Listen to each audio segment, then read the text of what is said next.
So we want if you can be able to a little bit learn sign language. So now let's focus on what is happening in our country. Cabinet Secretary Aisha Juma and Chief Justice Martha Koome will jointly launch the Protection Against Domestic Violence Act and related rules on Monday. The initiative aims to address issues related to domestic violence in Kenya and provide a legal protections for the victim. The act was enacted in 2015 and it provides a comprehensive legal framework for the prevention, protection, and punishment for domestic violence.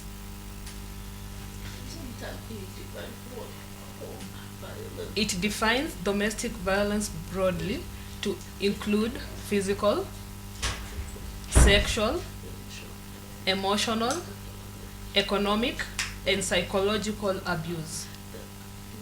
The Act also provides for a range of protective measures to victims, including protection orders, occupation orders, and financial orders. One of the first things that we did as Nairobi is to get a project going for 17 police stations to have GBV units, SGBV units, and we have actually ready to commission 9 of them. We also decided to put up a safe space, a safe house. Now, the safe house had a lot of challenges. We kept saving our money because we knew it would be something we have to put in the capital city that would be a model for the entire country as well as the continent as a whole, because sexual gender-based violence is not just unique to one county or one country. And now we're looking globally with the vision that our president has, not just for Kenya but for the continent as a whole. So I'm happy to report that we have partnered with Nairobi County.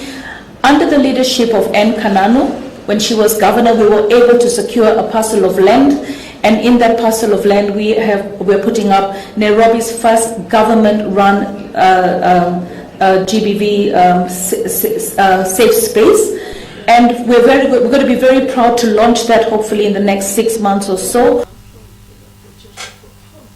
So finally, they're going to launch an act which is going to protect victims against domestic violence.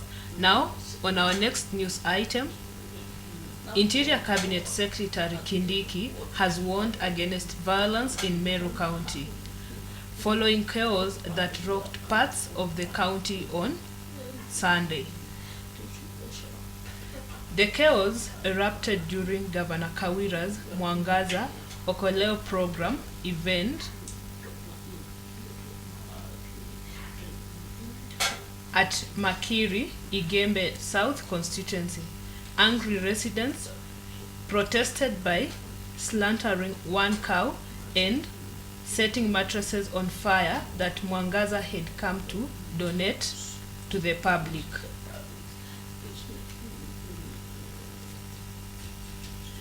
Businesses were also disrupted in the town as supporters of the governor and her deputy Isaac Mutuma were engaged in stone throwing contests. In a statement, Kindiki said that the violence is unacceptable and will not be tolerated.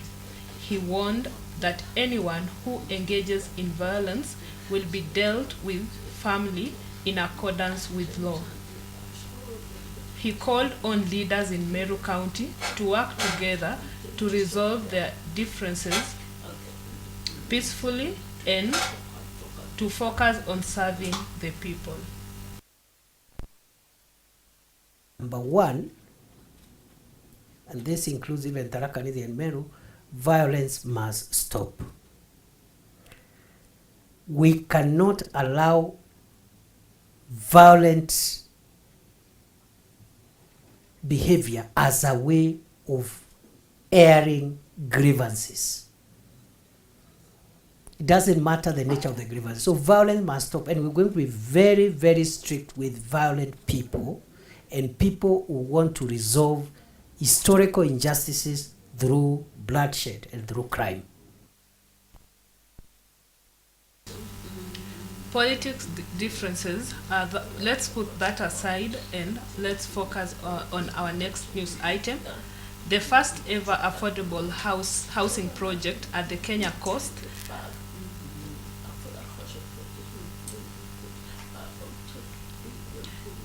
the 6 billion Kenya shillings Barston Point project in Mombasa County has been completed.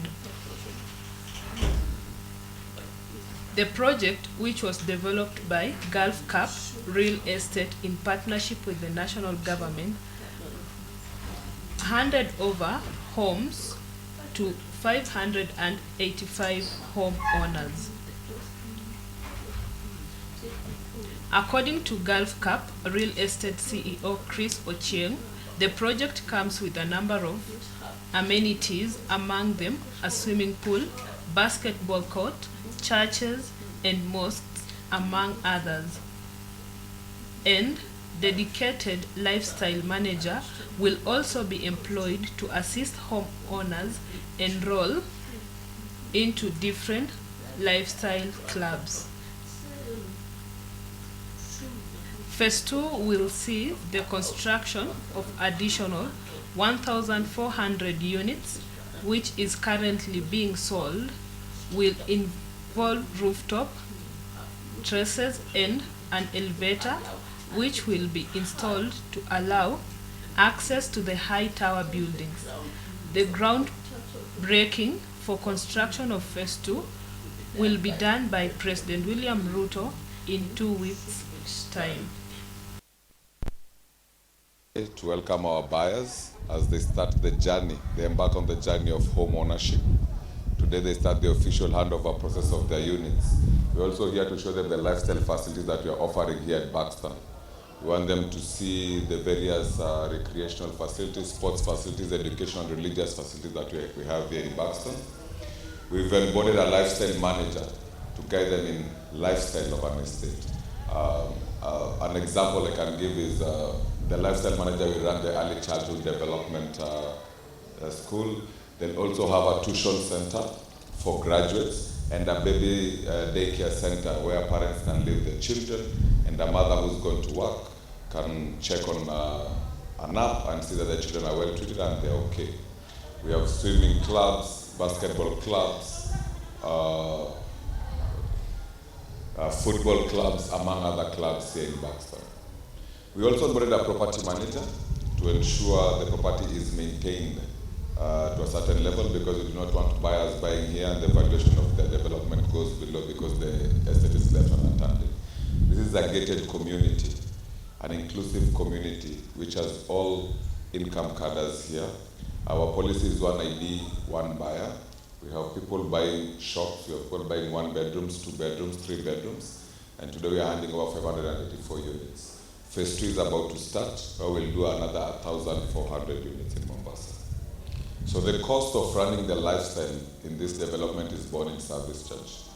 That means as long as you're here, the upkeep of the development, the upkeep of your units, the lifestyle facilities for your children are all covered into service charge.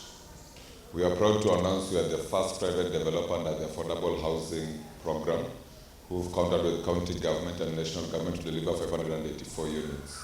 Our next project in Starehe starts in a month or 2, and hopefully we'll also deliver in time like we did at Buxton. Nimekuja hapa Buxton Point. Kusema ukweli, hii Buxton Point imefunua sura ya Mombasa. The final touches should be very perfect for anyone to come in. Na mambo ya grilling naona nimeulizia, wanasema grilling kila moja awe na ataweka mwenyewe. Mimi nilikuwa napendelea wasimamizi wa hii project walete outsourcing ya mtu ambaye atafanya hizo grilling ama wao wenyewe, then watu walipe, so that the grilling should be uniform kwa kila nyumba. Inafikiri zitapendeza kwa kila mmoja akileta idea yake ya kuweka grills na nini, nyumba naona zitapendeza. Kwa sababu hii project inaonekana ni nzuri sana, na ukiona mandhari yake ni nzuri, watoto wako secured, na ni mahali pazuri, it's a town center.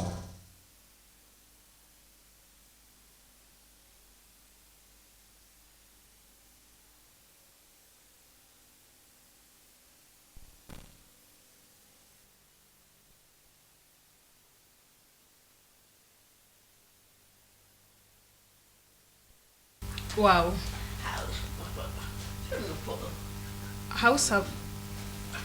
Affordable housing that includes a swimming pool. That's a good initiative. That aside, on to our next news item. Residents of the Game constituency are up in arms against Siaya Governor James Orengo, whom they accused of giving them a raw deal in appointments to senior positions in the government. According to the residents led by South Game ward member of the county assembly, Brian Anyango alias Otuom Polo, Governor Orengo has not only sidelined the constituency, but was also giving the youth a raw deal, which his latest appointments was nothing to go by.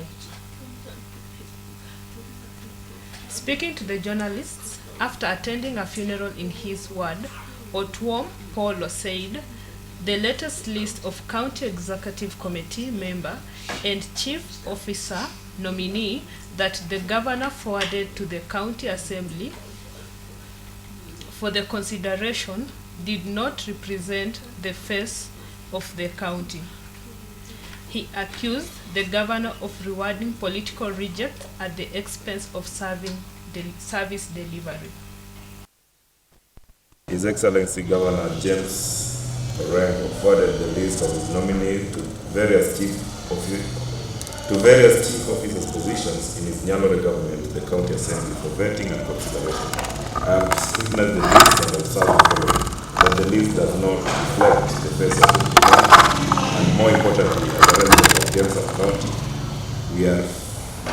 we are not featuring anywhere, thus begging the question if regional balance was considered. It's evident that the nominees are majorly political rewards at the expense of service delivery to the people. People who have been in positions like Professor Jacqueline on Judy ought to have paved way for others to get appointments. Nominees for chief officer, gender and youth and elderly is an elderly person who previously served as a member of Siaya Public Service Board, and this begs the question whether the Nyalore government recognizes the youth. Now that the list is in the assembly, I request my colleagues and civil society groups to do justice to our unemployed youths by ensuring that the list is not approved for appointments. Way forward is to reject the list. He has to reconsider the youth and give people a balance in his government. Let him consider that as we come from Game, and we also need to be considered in this government. Mimi naitwa Benjamin Angunda. Niliona report nominee wenye governor alipeleka kwa county assembly. Mimi nasema kama mtu wa Game, si kuona jina lolote ya mtu kutoka Game. Na niliona position yenye alichagua kutokocho ya gender and youth. Could see youth. Could ni mtu mkubwa mwenye alisafanya kazi. Alisafanya kazi kwa public service board ya Bondo wakati Rasanga alikuwa governor. So sisi kama watu wa Game tunaomba governor sasa anagawa viti afanye regional balance yenye kila mtu anaridhika. Juu hiyo kiti yake amekalia sahihi. Mimi kama mtu wa Game nilipigia yeye kura. Sasa naongea kwa kitu yenye nilifanyia kazi. Watu wa Game wanataka haki yao.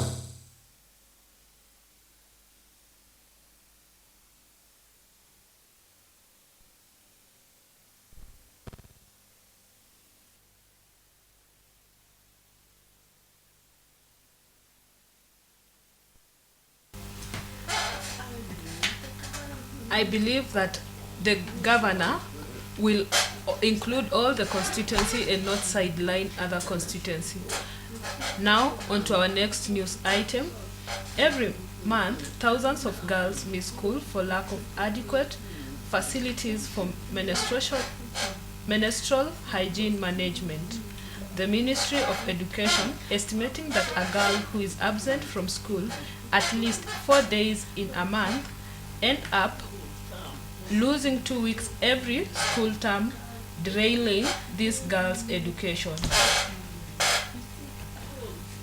Due to this Global Quest Foundation carried out a football tournament and menstrual hygiene mentorship at Kindiki Girls Secondary School in Muranga, where they donated sanitary pads and toiletries to students. The team partnered with Mount Kenya University, Felicia Mariga Organization, and UNESCO Africa to educate the young girls on menstrual hygiene management during and after their menstrual period. At the same time, Colin Somondi, the team leader, said there is need to spread awareness, break the taboos, and end the stigma around women menstruation. In this, over 400 girls benefited from the program. The core of the girls. They have been taught how to dispose of their parts after they are done, the proper way they are supposed to handle. We have been experiencing blockage of the toilets, the flush toilets. Now they have been shown how to go about it. They have been educated.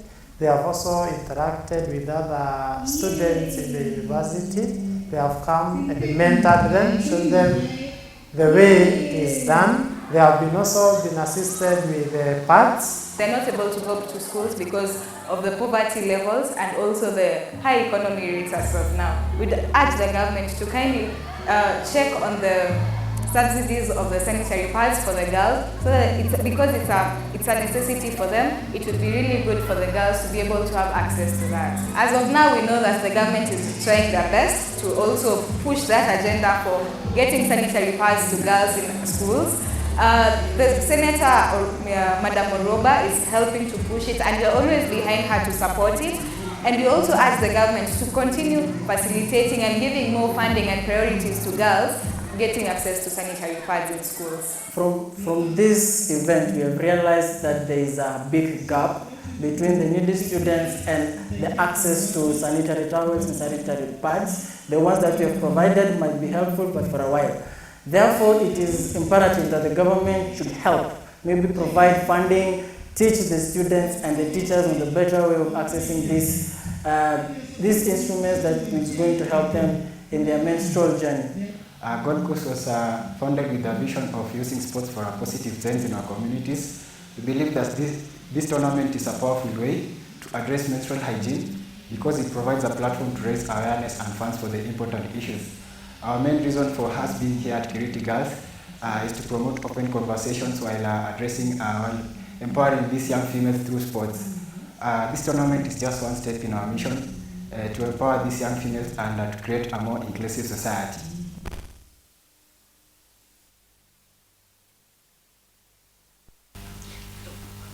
And finally, NCBA Bank has opened a new branch in Migori Town, Kenya, in line with its strategy to expand its reach and bring services closer to customers across the country. The new branch will offer a broad range of financial products and solutions, including saving and current accounts, loans, investment solution for wholesalers, and asset finance solution for retailers. It will also provide mobile and internet banking services. The branch is expected to serve customers in Migori Town and its greater environs, as well as support and grow the area's business opportunity. In his speech, NCBA Group Director, Retail Banking, Tyrus Mwithiga, expressed delight at the opening of the new branch and said that it will greatly facilitate the bank's customers. Migori Governor, His Excellency Honorable Ochilo Ayako, said that the NCBA's decision to establish a branch in Migori is a testament to the immense potential that Migori County holds, and that the opening of the branch is not just a local milestone but a part of the journey towards national economic growth. Besides offering services to our people, we want our people to grow economically. We want our people to invest in their activities and earn money out of those activities. The coming of NCBA is an opportunity for our people to access financial resources, financial pieces of advice that are of value, and products, financial products that make our people grow. Our people still need financial services. There are other banks here. We need NCBA and other banks in Rongo, Awendo, Uriri, Suna East, Suna West, Kuria East, Kuria West, and Nyatike. We are a county comprising 1,300,000 people who want to earn. We do not want to be people who beg. We want to be people who earn. And I want to request the NCBA to reach out to our people. They may not know what products you're offering. They may not know how affordable your services are. So reach to them. There are other funds that are around, including the ones offered by Safaricom or the government called Hustler funds. But our people prefer talking to banks, and banks that are within their domain. They do not want to use technology and then get captivated in technology wakiwa beholden to things like Fuliza. So we're very pleased to be here in Migori, and thank you to the government and the leadership of Governor Dr. Chilo for welcoming us and facilitating our investment here. We've continued to find that despite a very digital banking world, people still want their bank to be closer to them. It drives consideration, it makes it easier for you to access our services, especially when those digital channels sometimes you need some assistance. Up to today, people used to drive nearly 200 kilometers round trip, to Kisii. It takes so long to go and come back, and we were not that accessible, that convenient to use. With our presence today, we will be able to increase our support to the business community, to individuals, and to the larger society of Migori County to grow their financial well-being, knowledge, and their businesses. Appreciate NCBA for choosing Suna West for their branch. One, it's going to develop our economy. One, the staff will be working here, will be renting houses. They'll be buying from our shops, so the customer base for my people has increased. For those who are owning houses, they have a good customer who they are sure will pay them before 30th. But above all, my main people, the business community of this area, I climbed the ladder of politics from a councillor of this area to deputy mayor to mayor, now to MP. So I have a lot of attachment with the locals. This bank will enable them to do formal banking and doing business in a way that can help. Thank you so much, and that was all that we had for you here at Science TV. Do not forget, this week is an official week of Deaf Awareness Month. Thank you so much. Have a good afternoon.